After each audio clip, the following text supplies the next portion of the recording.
V prejšnjem prispevku o Špitalski cerkvi v Ljubljani, ja, sem omenil par stvari, ki mi v bistvu niso dale miru in sem o njih še naprej razmišljal.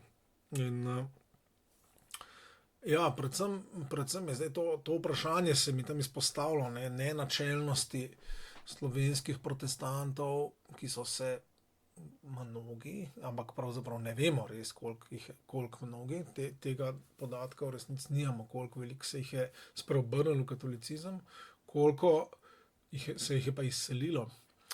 No, ampak to me je zelo zaposlovalo, celo malo me je obremenilo, lahko rečem, no, in to se vidi iz onega prispevka, no, ampak tukaj zdaj bi želel podati eno malo daljše razmišljanje o tem, ki stvar osvetli malo širše.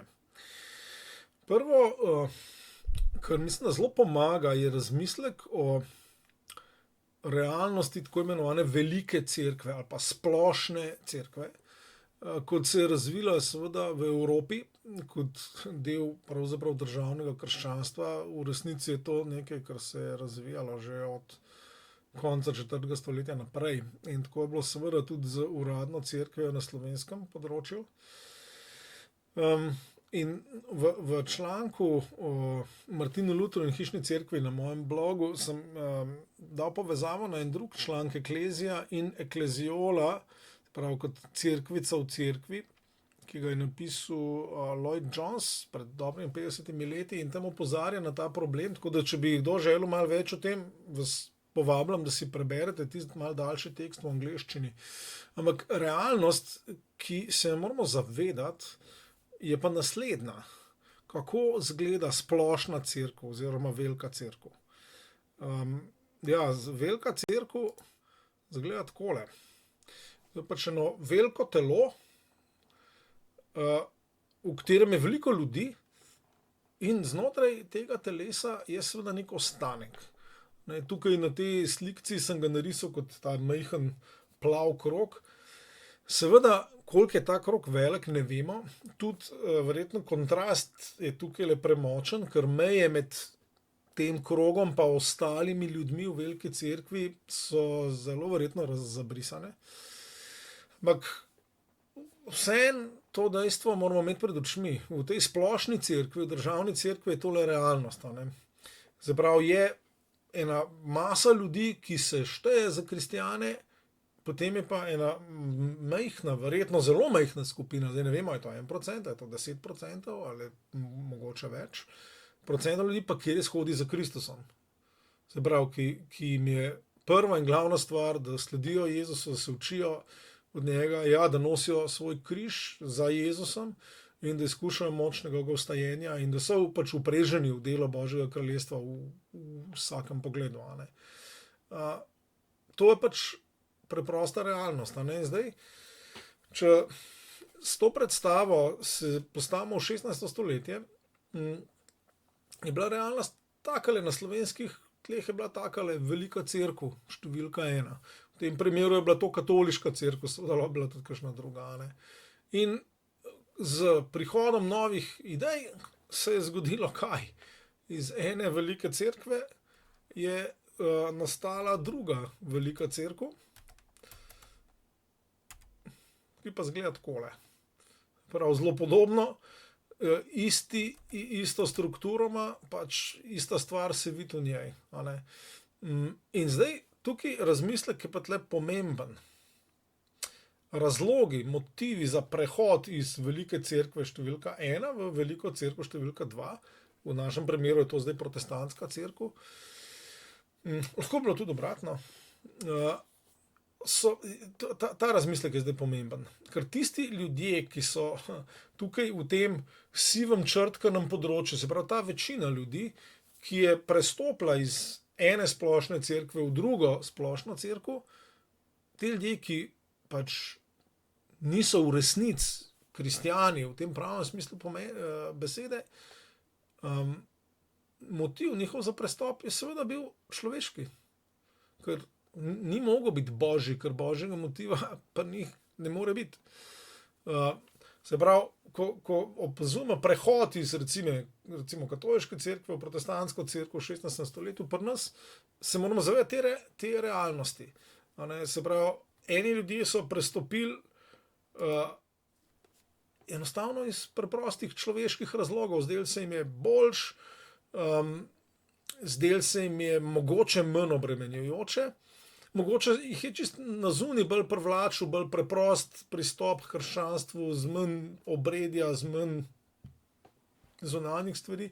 Potem pa so seveda še tudi drugi motivi, saj vemo, da protestantizem pri nas so sprejeli višji sloji, nižje plemstvo pa meščanstvo so ga sprejeli, tudi seveda podložniki so ga sprejemali, to se da izpričati, v kateri meri ne vemo, ampak te višji sloji so ga pa kar zelo močno sprejeli. Ampak tukaj seveda so lahko imeli tudi razne druge motive, kot je pač manj vpliva cerkve, več svobode in tako naprej. Se pravi, tukaj so lahko bili motivi povsem drugačni. Zdaj, realnost v Sloveniji je seveda bila takšna, da je velika protestantska cerkev, verjetno izgleda malo bolj takole. Zakaj? Zato, ker je prehod v Sloveniji vendarle bil prostovoljen, to vidimo tudi iz Trubarjevih spisov, da celo tudi podložnikov niso silili v prestop v protestantizem, ampak recimo v uvodu v pismo Efežanom Trubar hvali plemenite gospe iz Kranjskega, da so z branjem Božje besede in s petjem, da so mnoge podložnike pripeljali do tega, da so oni postali tudi protestanti. Se pravi, ta stvar ni bila avtomatska, kot je bila kje drugje. Recimo v določenih deželah v Nemčiji seveda je oblast odredila, ta dežela bo zdaj luteranska in je potem bila slika res taka, kot smo prej pokazali. Recimo, da pri nas morda je bila slika malo bolj takšna, se pravi, da je bil en večji del ljudi, ki so pa prestopili recimo temu iz evangelijskih razlogov.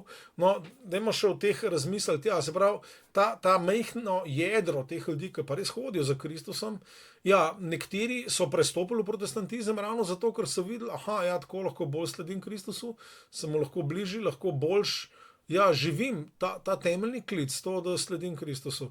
Seveda ne, da bi se argumentirati, da nekateri so iz istih razlogov tudi ostali v katoliški cerkvi, morda po taki logiki, da pač vztrajanje v tej zelo hierarhični inštituciji in podrejanje, pokorščina tem višjim oblastem, ki je pač katoliška cerkev zelo močno zagovarjala, da je to pač ena oblika odnošnja križa. Zdaj, tukaj ne bi šel v razpravo, a je to legitimno ali ne, sam hočem reči, da tudi te, ki so prestopili iz enega majhnega plavega kroga v ta drug plav krog, ki je bil majhen ali pa malo večji, da so imeli pa čisto druge motive kot tisti, ki so pač prestopili iz sivega področja v novo sivo področje. In seveda, zdaj, ko pa pridemo na konec 16. stoletja, tista usodna leta, ko je pač škof Hren začel z uničevanjem dejansko protestantizma in iztrebljanjem, naletimo na tako situacijo, da je pač pred nami je realnost spet splošne protestantske cerkve, v kateri nedvomno so nekateri, ki so sledili Jezusu. To lahko vidimo že iz samih Trubarjevih spisov o njem samem. Recimo ne moramo imeti dvoma, on je bil človek, ki je bil pripravljen umreti za to in je videl to svoje poslanstvo skrajno resno in požrtvovalno. Nekateri drugi tudi so umrli, recimo Peter Kupljenik, pridigar na Gorenjskem, je mislim, da 20. maja 1595 zgorel na Grmadi v Rimu. Pa mislim, da ni bil edini. Se pravi, nekateri so pač svoje sledenje Kristusom izpričali s krvjo, tudi zapečatili s krvjo svoje pričevanje za evangelij. To so nekateri. Ampak vsi pa niso bili taki in zanimivo, da pa tukaj sam Primož Trubar o tem pričuje. Imamo en izredno zanimiv odlomek iz Hišne postile, ki je šla posthumno 9 let po Trubarjevi smrti. To je protestantski tisk sploh v Sloveniji. To je 3 leta pred katastrofo, pred holokaustom, ki se je zgodil leta 1598. Izide Hišna postila. Hišna postila je prevod Lutrovega teksta, to je zelo obširno delo. Tukaj not so Lutrove razlage nedeljskih evangelijev za vse cerkveno leto. To je prevod, ki ga je Trubar delal, menda dolg časa, končal menda zadnje stavke prav na smrtni postli. No, in v tem ogromnem delu najdemo en odstavček, ki pa ni prevod, ampak ga je očitno Trubar dodal in je fascinanten. In ga bom zdaj kar prebral. Glasi se pa takole. Kranjski deželi hudu pojde. Kadar že Bog iz osebne gnade nas na ta današnji dan tudi obišče svojo besedo, mi pa na obeh straneh se zelo nehvaležni proti tej isti držimo, ti škofinjo preganjajo, mi pa po njej ne živimo.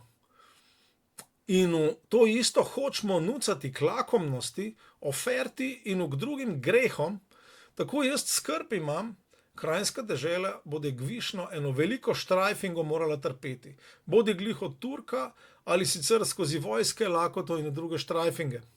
Zato le ta egzempel dobro k srcu vzamimo, kjer vidimo, da je tu mesto Jeruzalem tako grozovito opustošeno, ob tu, da nej Božje besede gori vzelo, temveč le ferahtalo in se učimo Božjo besedo poštovati, radi poslušati in ako lih grešimo, da se vsaj povrnemo in poboljšamo. Trubar tukaj sam izpriča proti protestantski strani, pravi katoliška stran, škofi, seveda tukaj ni obtožil vseh katoličanov, ampak voditelje, tedanje voditelje katoliške cerkve, da pač preganjajo Božjo besedo. Ampak mi ne, in tukaj pa misli protestante, mi pa po njej ne živimo. In celo tudi navede, ampak jo uporabljamo zaradi lakomnosti, zaradi ofert, to je napuh, in zaradi drugih grehov. Se pravi, on sam pove, da je motiv nekaterih, in ne vemo zdaj spet, ali je to večina, ali je to manjšina, ampak v protestantskem taboru ta problem je bil. No, in Trubar sam se ga je zavedel in je sam napovedal, verjetno ne dolg pred smrtjo, da se bo zgodila katastrofa. Ni je predvidel v tej obliki, kot je bila. Namreč kompletno uničenje, kompletno, popolno, do zadnje pikice zatrtje protestantskega gibanja, ampak vseeno nekoliko je videl, da ta stvar ne bo šla skozi.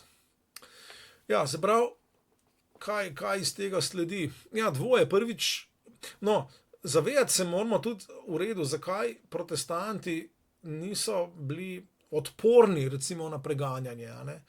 Ker seveda kritika, ki se takoj dvigne, večina ljudi se je spreobrnila nazaj v katolicizem, itak niso resno mislili. Tukaj vidimo, da je tle pač treba biti mečkam bolj pazljiv. Ja, iz unga sivega področja, to res, in zdaj ne vemo, koliko je to področje bilo veliko. Verjetno bi kakšna zgodovinska natančna raziskava celo lahko kaj tega pokazala, da bi se videli, koliko ljudi se je izselilo takrat in koliko ljudi se je spreobrnilo nazaj v katolicizem.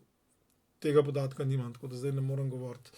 Ampak v glavnem, tukaj imamo situacijo, kjer je pač en del protestantskega gibanja se je vrnil nazaj v katolicizem. In kaj lahko o tem rečemo? Ne? Vidimo iz Trubarjevega pričevanja, da so bili tukaj problemi. Ne? In protestanti so imeli tukaj dve težave, to sem hotel reči.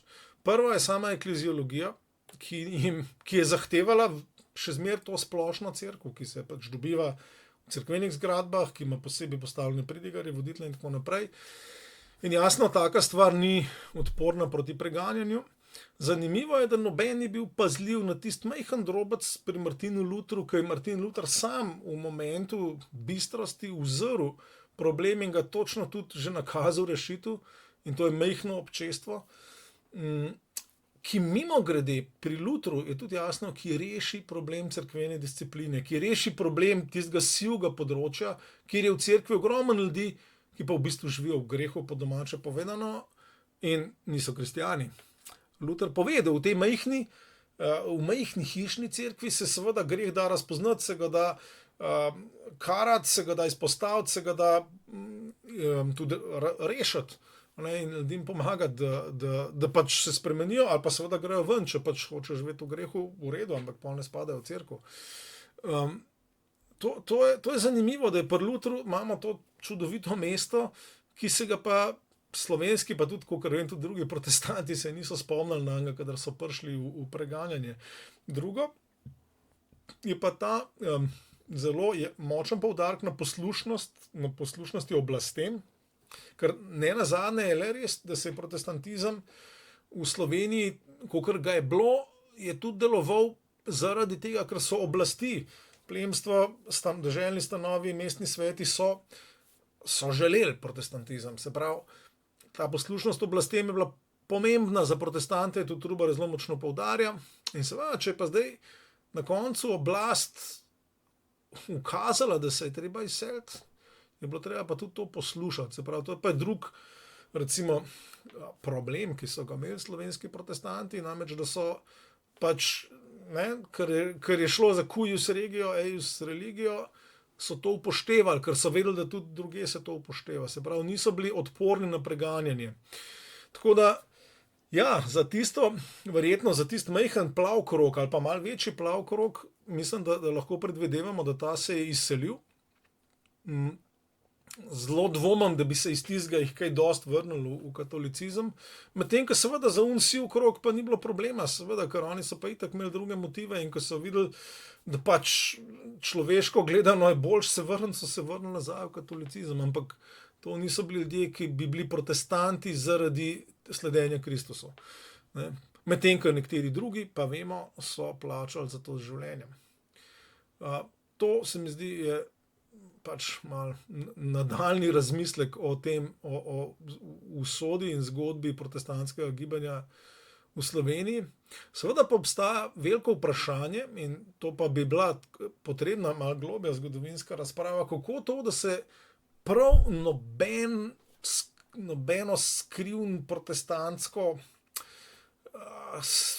majhno središče ali pa ostank ni ohranil, ker kakor vem, na Koroškem se je neki protestantizma ohranil v odročnih gorskih vaseh in tako naprej. In potem, ko je konec 18. stoletja, ko ni bilo več prepovedan biti protestant v Avstriji, so ti prišli na plano in so se njih bilo veliko, ampak nekih je bilo. Medtem, ko na Kranjskem pa tega ni. Se pravi, kako to, da je bilo to res tako popolnoma zbrisano, ne? A je to predvsem res, rekel, taka vojaška, neizprosna temeljitost škofa Hrena? Ali je to res nenačelnost slovenskih protestantov? Mogoče oboje? Mogoče nič od tega. Tukaj bi bilo pa bi bila potrebna kakšna večja zgodovinska razprava. In če pa mogoče kakšen od gledalcev ve, za kaj tazga, se bom pa priporočil, da me kontaktira ali pa da mi od spodaj napiše kakšen vir, ker bom se z veseljem malo podučil o tem.